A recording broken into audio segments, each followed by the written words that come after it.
Hey, what's up you guys? ShartimusPrime here doing another Marvel Legends action figure review on the Marvel Legends comic waves Astonishing Beast! Yes, finally a new Astonishing Beast, the Nemesis Wave Beast. Man, at that time, probably one of the better figures, but still not a good figure. We'll do comparisons, but I've been wanting them to make a new Astonishing Beast for a long time, and this is already looking fantastic. Cannot wait to open it. And I do like how the packaging looks. Not a fan of this whole comic theme right over here. I guess it's, you know, a flex with their digital paint and everything. But anyway, on the back, there's a read-up along with all the other figures from this wave. Nothing on the top or bottoms. Let's get to it and crack this thing open. And if you're trying to get your Marvel Legends, you can do so at Big! Get your big badass toys at BigBadToyStore.com. Click the link in the description below. And here's Beast out of the packaging, and oh, yeah, this is awesome. This is a really good Beast figure. You pick this figure up, and yeah, you're gonna enjoy it. Now, I will say, immediately getting it out of the box, the right arm fell off, okay? So I did put it back on there, and since then I haven't had a problem. So I've been having a good time with it, but yeah, being honest, I did have a right arm pop off just getting it out of the packaging. But anyway, let's get a closer look. So they followed the Ruckus rule this time, and they really needed to. For Beast, we have a neutral head sculpt right here, which I absolutely love. I really do like both of these head sculpts a lot. The paint around the eyes and in the eyes, around the mouth, we get subtle black paint over the blue plastic, just looking great, and I love the sculpt of it too. You can see his ears. If I remember correctly, this kitty look for Beast first appeared during the Silvestri run, and it kind of bled over into Astonishing X-Men, if I remember correctly, right? Then we have this beastly head sculpt, which I needed to mention. Sometimes if you don't have it tilted back enough, it looks extra hunchy, so you could mess around with that. We'll get into articulation later on, but look at this one. Oh, that's very mean Beast. I love this. Oh man, the detail right there in the mouth. Sorry about my nasty thumb, but look at that. That looks so damn good, man. I don't know, like the pores right over here for the whiskers to go into. That looks great even.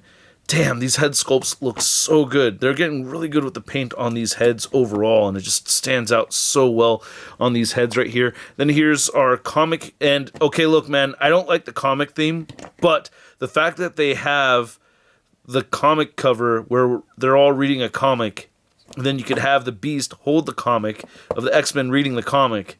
Look, I have to give into that. I like that idea.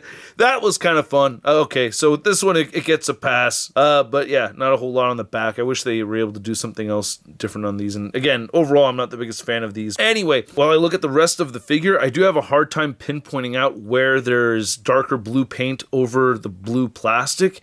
Like you can see on the bicep right over here. Is that just sculpt changing? It looks like they added blue paint on this side of it, and then this part of it doesn't have it. Same thing with the chest right here. It looks like there's darker blue paint and just a little bit underneath the pecs right over there, which, by the way, the musculature and the frame of this guy just looks awesome as hell. They even got a little bit of sculpted fur in the hinges right over here, which I appreciate. And the fur sculpt looks really good throughout. You can straighten out these elbows all the way, so that's cool. This is the arm that popped off on me. We'll see if it pops off again on me when I go through the articulation segment. And we have some nice wrinkles right over here. I do like the hands. You do get a set of claw hands with this guy, and they look pretty good. I like that. I've forgotten that he only had 3 fingers at this time. But yeah, I do like that. And there's also sculpted fur in the hinges. When they do that, it just shows a level of care. I just really appreciate that. Now, you get an odd set of interchangeable hands. You get a right-handed fist and a left-handed comic book holding hand, which is fine. I usually am not the biggest fan of, you know, mixed-matched hands. Maybe another comic hand for this one would have been better, so you could have him reading a book with both hands. But whatever. I'm probably going to have him just displayed with these hands anyway. Not my favorite part of the figure that we get the mixed-matched hands, but it's not bothering me that much this time. When you use the butterfly joints, you could see that the first sculpt is going all the way through. You're able to bend all the way in, forward, and back. Looks good on the back of the figure here, too. The yellow portions and the black look pretty clean. I was very careful posing him around, and I just want to bend this back right over here. But yeah, I know that if I was more rough with the figure, I would have cut up these hip joints, and I didn't want to do a repeat of like what I'd done. And you can see a little bit right there, a little bit of scarring from that, but be careful when you lift the legs up. Drop down hips could have been nice on this figure. You're just looking at the side of it.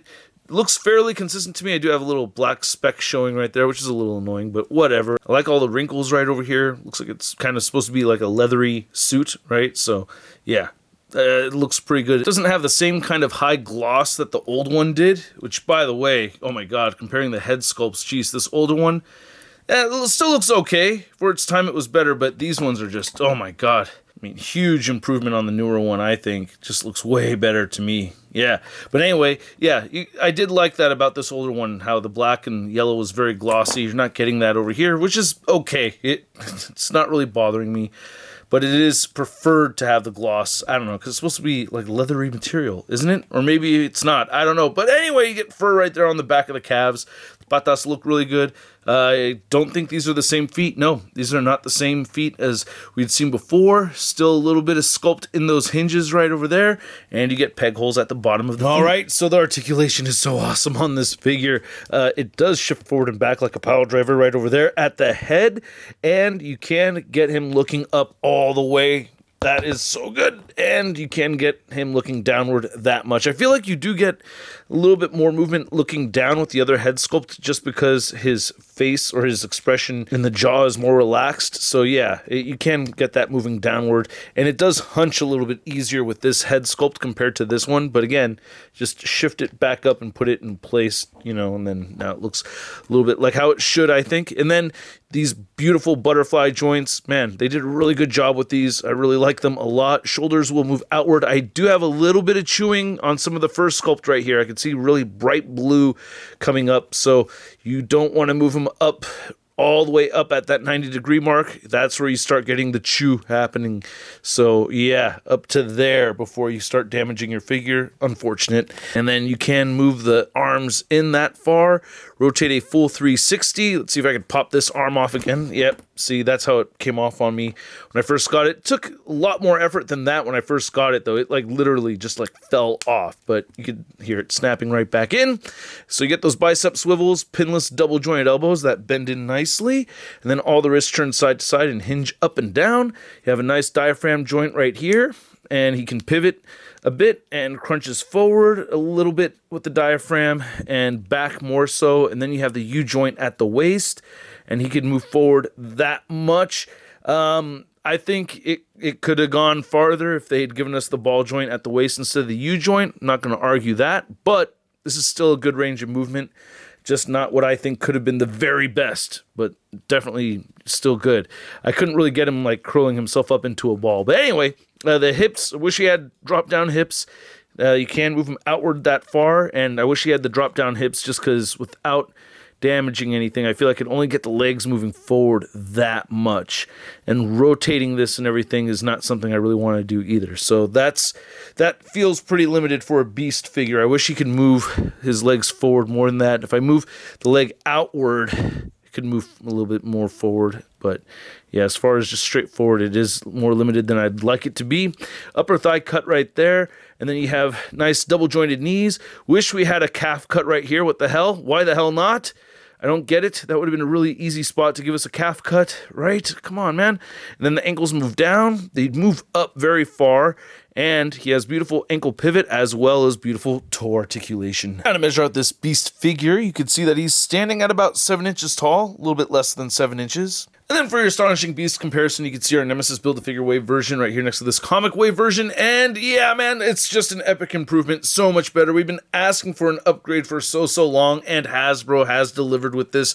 So good. I love it. You want to see some head swapping? I kind of do. Just want to see, okay, the ball peg right here is ridiculous. Look how huge that is. So you could, yeah, you need sticky tack to get that resting on there. As far as using the old head on the new figure, you can do that if you think those other heads are too big, but I think that looks ridiculous now, right? Yeah, look at that. That's stupid. And for a Hasbro Marvel Legends Beast comparison, you can see our retro card Beast with the lab coat. Well, he's not wearing it. And then we have the gray Beast right here, and all three of these are great Beasts. Even with the pins right over here, I still love this figure. Damn, yeah, Hasbro really knows how to make a good beast, man. Very happy with these. Then here's our Astonishing Beast next to our other core Astonishing X-Men characters. We have Kitty Pryde, Wolverine, Cyclops, and Emma Frost. And these 4 figures right here are spectacular. I would love to have an updated Kitty Pryde with this outfit on, just to match these other figures better. She's got the single jointed elbows. Yeah, we could just use an updated Kitty Pryde, especially with some kind of phasing effect to go with it. We've never gotten a Kitty Pryde where they actually even tried to incorporate her powers into a function or feature with the figure. That would be very, very cool to see, as well as an Astonishing Colossus. I would love to see Hasbro make an Astonishing Colossus. We need that figure. Then here's Beast next to the only other figure from this wave I already reviewed. We have Feral. And then here's Beast next to your average 6-inch scale figure. We have the Marvel Legends Big Time Letdown Spider-Man. Wow, that's an interesting suit. Nice man bloobs. So, I hope you guys enjoyed this video. I certainly did, because this figure was very fun to play with.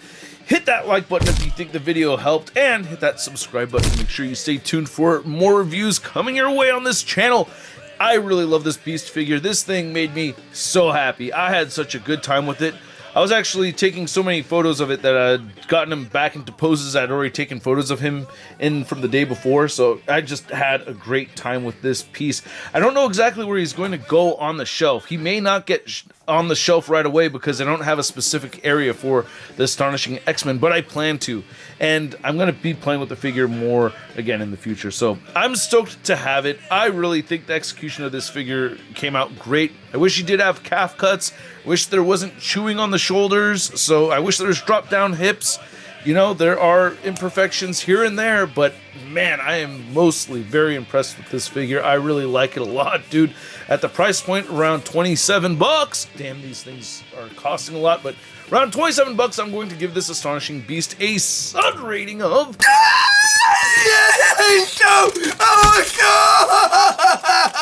I'd like to know what you guys think, so please let me know in the comments section below. If you want to follow me on Instagram, you can check me out over there. Link is in the description below, and you can go ahead and follow me on Whatnot as well, where I'll be selling some of my figures, and we have another giveaway coming up. So stay tuned for that. I'll catch you guys later.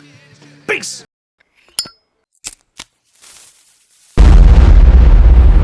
That's crispy.